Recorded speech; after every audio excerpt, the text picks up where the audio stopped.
Hello and welcome to this latest guide video for the Bazaar. Today I'm going to be talking about a very specific playstyle for Mac.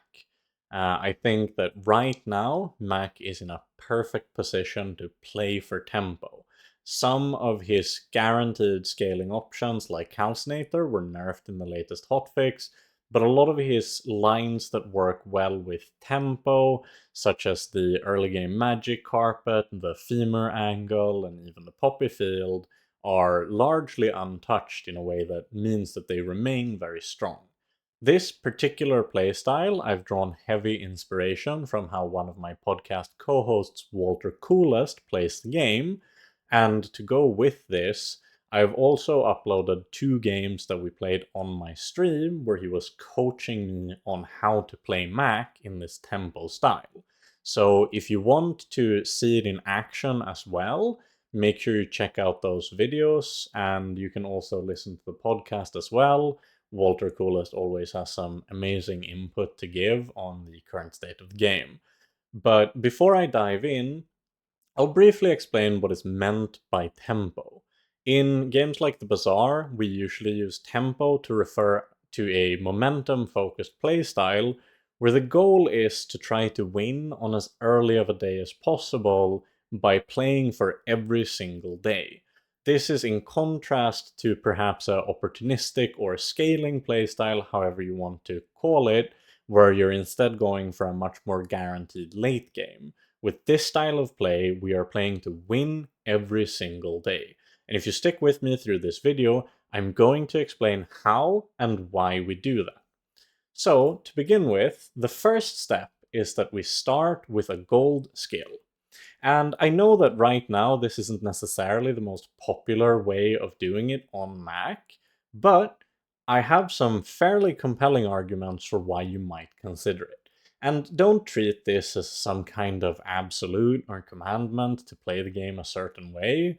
There's validity to a variety of playstyles, and I don't think currently that anyone has the time or raw data sample size to be able to definitively say that there's a superior or an inferior way to play the game. This is mainly my compelling argument for a style of playing the game that I advocate for, and that I think you all might be interested in trying out as well. So the first argument for this is the fact that Mac is the only hero currently in the game that can't get shield skills. He has no base shield items, and therefore he cannot start with a shield skill. And this is beneficial for 2 main reasons. One is that it's hard to guarantee that a defensive skill, such as a shield skill, actually manifests into tempo. And the second reason is that in the early days of the game, where skills are the most important, poison tends to run rampant as a strategy, and if you have a gold shield skill and you happen to run into a poison board, at worst your advantage that was supposed to give you this tempo can be completely nullified. Mac doesn't have that weakness, which means that his starting skills are way more consistent than on any other character currently in the game. Furthermore, he also has a lot of weapons that have either lifesteal or guaranteed crit. Especially on the lifesteal weapons, if you get damage boosting skills, it lets you kind of simultaneously gain offense and defense from your skill as you bolster up the damage of the weapon and it returns its damage to you in the form of health. He also has the things like Bottle Lightning or Letter Opener that are guaranteed to crit, which can be a very powerful way of double dipping on this early damage skill to go for a huge burst of damage that can really win you some early fights and sometimes even raise prolific boards like Aggro Vanessa. Burn is always a generally strong starting skill on most characters that have Burn, and Mac is no exception. Items like Ball Lightning let you double dip through crit here as well, and there are some noteworthy standouts like, for example, Candles or even Athanor, if you have the potions to go with it, that can really benefit from burn skills. And as always, the key to making burn successful is to get over that threshold where you can start stacking, and skills are a great way of making that happen sooner than it would otherwise. Finally, Mac is also one of the best characters at utilizing poison starting skills, since he has items such as Quill and Ink or Aludel, which have multicast, which is a powerful way of double dipping on the poison starting skills. He has a higher density of poison items than any other character, especially in the early game. And he also has Venom, which can very easily be utilized with something like a claw from your starting fight, a toxic claw from the Viper, or even items that you can find from encounters such as Uzi. Generally, any quick weapon can now be turned into a poison stacking machine with the combination of a skill and Venom, and it even ties into the ability to go for Poppy Field later, since with more base poison, that item is a lot more powerful than it would be otherwise. And the priority that you want to go for these skills for in practice is the best thing to get is right or left handed. This ties into, as I mentioned, you want to ideally double dip on the skill with lifesteal or crit. Left and right handed are the most concentrated out of the skills and also the most flexible, as you don't necessarily have to play Obsidian Shard, for example, on a full weapon board. You might only play it with Poison as kind of a heal engine, or with Candles as a heal engine. It doesn't really matter. The point is that it becomes very flexible. Strength is very powerful as well, but it lacks that crucial flexibility as it incentivizes you to play multiple weapons. It's still very strong as it can get you a lot of burst, and it can also potentially let you double dip on multiple weapons at the same time, but it's placed one rung lower on the ladder due to its lower flexibility. This is followed up by left right poison or burn. It's the same principle there. We are aiming to double or triple dip on the skill. The concentrated ones simply do that better, especially after the aura ones have been nerfed. However, they nonetheless place one below, so fiery and improved toxins. The numbers on them are worse than they are now, but especially when paired with something like Emerald or Ruby, they can still provide a formidable amount of burn or poison to your board. It's just not as high of a priority. Finally, the kind of low roll of the bunch is the crit skills, but by no means are these useless. It's the least priority thing that you go for, but nonetheless, you can still utilize them. Having 24% bonus crit on something like candles that I mentioned before, or even whatever your poison applier is, or your lifesteal weapon, or anything of that like, is still going to be powerful. Later on, maybe you find a moose staff or a femur, items that scale very well with crit. So even if this is the low roll, it's still not useless, which again is a big part of why skills feel so good on Mac in particular. And this is kind of a side note, but Walter gave me some really excellent tips when it comes to the lead generators. I know that they're a lot less popular after the hotfixes, and for sure they are a lot less powerful now, but as Walter always loves to tell me, you gotta remember that a nerfed item isn't necessarily a bad item. And he actually had some pretty clever tricks up his sleeve in terms of how you can still use these to quite a decent potential. The first general principle is just that you tend to buy them at silver rather than bronze now. It makes sense. The cost of 3 gold every day to generate the chunk of lead is fixed, which just means that you're not really getting anything back when you're transforming one at bronze. Sure, you get the scaling, but the economy is still a large part of why we're interested in them. And this isn't some kind of absolute rule. If you really don't have the gold for it, you don't necessarily want to buy them. It's possible to buy, for example, Retort at bronze if you really needed to win an encounter, PvE or PvP. And you're free to sell these items later if you suddenly need the gold or the bag space. It's just a convenient way to get a bit of extra money, and who knows, once in a blue moon, maybe you find a really good scaling angle where you can still get this up to respectable enough numbers that you'd consider playing them on your board.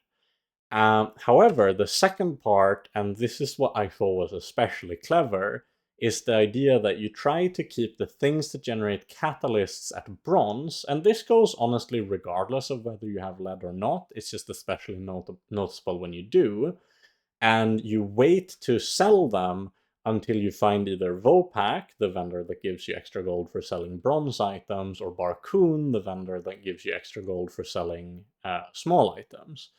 And you'd be surprised what a huge difference it felt like it made. I mean, maybe you wouldn't be surprised. It makes a lot of sense. A silver chunk of lead generates a silver chunk of gold, which is worth 6 gold. So when you spend 3 gold at the start of your day to generate it, you get 3 gold back. You've made a profit of 3. However, if you also sell, and if you sell the small item, maybe you got more like a profit of 5 on average. But if you then get 1 extra gold on the catalyst itself, and then maybe 1 extra gold on the item that you sold, maybe you had multiple catalysts, it can easily add up to you getting an additional 2 or 3 gold out of the whole affair. And when your total profit at the start was somewhere between 3 and 5, adding an additional 3 on top of that to bring you up to 8, it turns out to be a pretty substantial difference, especially when you are playing for tempo like this and you spend money more aggressively than you can earn it. So that's just a side note, but it felt like too great of a tip not to share in this video. And to kind of explain why, as I mentioned at the start, we play for tempo in this way, the core thing that it boils down to is that it's much easier to win early than it is to win late. By the nature of the game, the later the day you go, I mean, I'm sure we've all heard the tales of the fabled day 14, day 15, day 16 Pygmalions. We've seen what Vanessa can do with kegs in the late game. There are some ridiculous high roll boards out there. Clam Rain's the start drill dually, like you name it. You can conjure up your worst nightmares, and if you make it to day 16, you might just face that as your final opponent. So if you can win early, the hurdle of what your board needs to be able to beat by the end of it is just vastly lower. And I think this is especially applicable to Mac right now.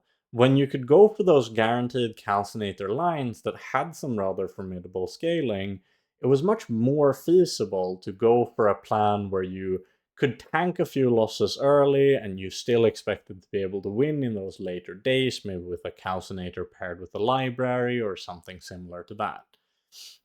However, now that that feels like much less of a compelling option, I'd be inclined to look towards the things that Mac has that can still win games early.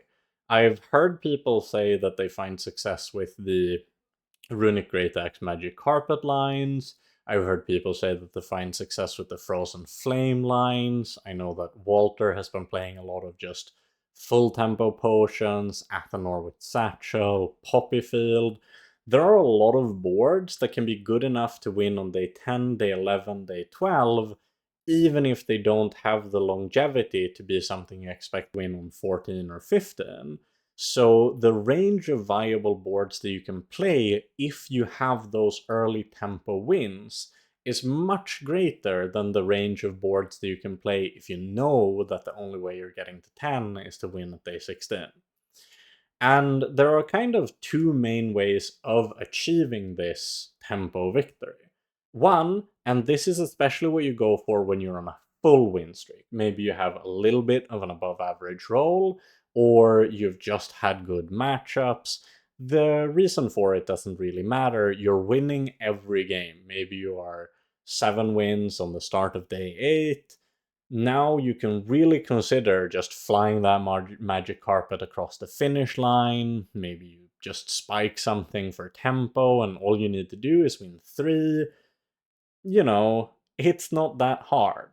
And especially, even if you lose 1, you're probably expecting to cash out on day 11, clock out from your run. This is the line where we can play for just full tempo. However, we're also always very open to just pivot to a meta board. The most noteworthy one here is Femur. It's very easy to get into if you have been picking up those instances. You can very easily just spike that femur if you find it, especially pre-7, and honestly, if you find it pre-7 you don't even have any of the support, you should probably spike it anyways, as at least right now, it's one of Mac's most reliable options for just getting wins in the mid-game. And even for boards like this, it honestly helps a lot to have those early wins that you might have been able to secure with your skills. At the end of the day, yeah, sure, you can find the perfect library board that's going to be able to win a lot of matchups on day 15, day 16. But what's even easier than winning if you find library is having the luxury to be able to say, hey, I don't even need to find library to win. And a lot of the time that is the case if you've won most of your fights and then you spike the femur, that just lets you continue winning your fights. Even if you have one or two bad fights, realistically, you're far enough ahead that you'll still be able to clock out before you face any risk of descaling. And so I think at the end of the day, when you're deciding if you want to play for tempo or if you want to play for opportunities, which playstyle you're going for, it can be very meta dependent. But right now, I definitely think that Mac is in the type of position in the meta where he is really strong, but he doesn't necessarily want to go all that late, which is a perfect time to go for tempo. With all that said, I hope you enjoyed this video.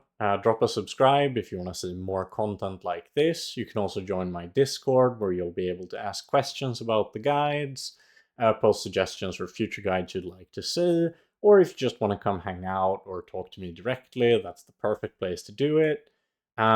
Like I mentioned, I'm also uploading this together with the 2 videos of the coaching session that me and Walter did on my stream. So if you want to see all of this in action, as well as hear some more in-depth talking about it, especially with the man himself, then make sure you go check out those videos. And in the meantime, wherever you are, I hope you're having a lovely morning, evening, night, or afternoon, and I hope to see all of you in the next one.